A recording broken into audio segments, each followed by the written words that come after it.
Hi, my name is Marie Bourgeois.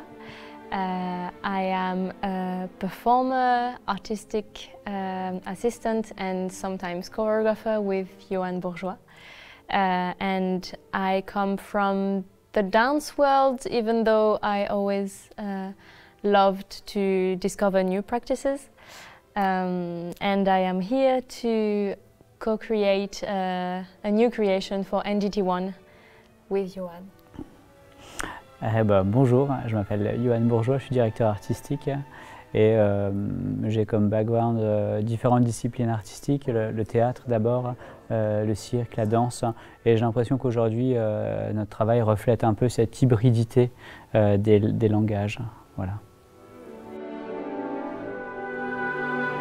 Dans la pièce qu'on est en train de créer, et c'est une nouveauté pour nous, on est vraiment parti d'une ligne narrative.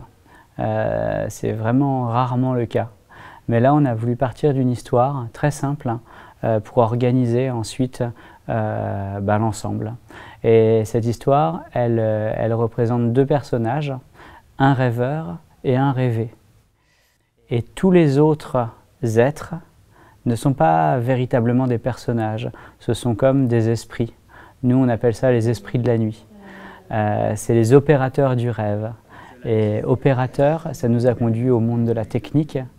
Et il y a un très beau statut de technicien dans le théâtre kabuki qui s'appelle le kuruko, qui sont ces personnages en noir qui déplacent les objets.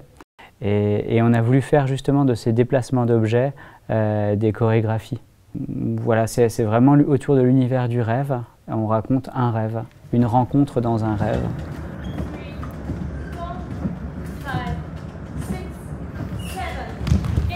It's really nice because we have with the dancers something where we really bring something new to them, which is the practice of the device that we're using, that we know, and that we teach them how to embody the turntable, the few devices we're using in the piece.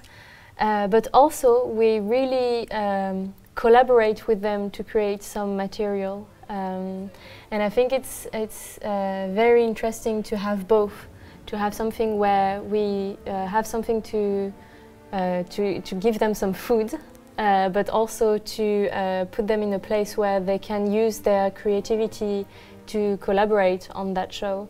Because I feel like we did that already with I Wonder Where the Dreams I Don't Remember Go. And it felt very smooth and nice to everyone, so we really wanted to have that aspect as well in the show.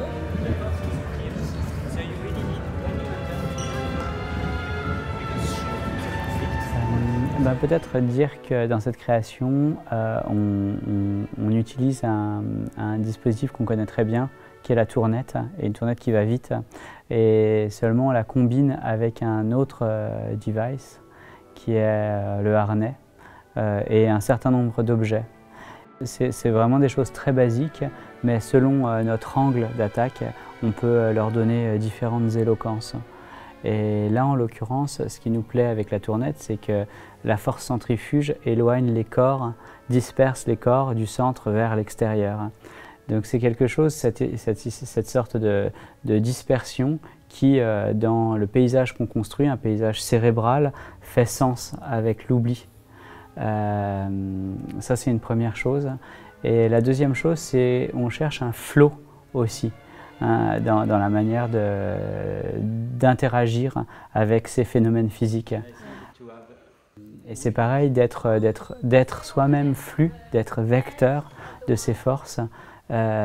C'est aussi un process où peut-être l'individualité disparaît.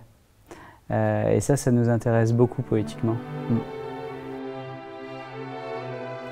I think what we really like also with the fact that this story is open, it's open also in a way where the character itself, the dreamer, doesn't know if he's dreaming or not.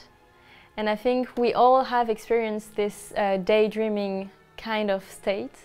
And I think we want to play with this idea of being on the edge of what's reality, what's the dream, what's the mental space, and that kind of like floating state. I think we want to play with that state.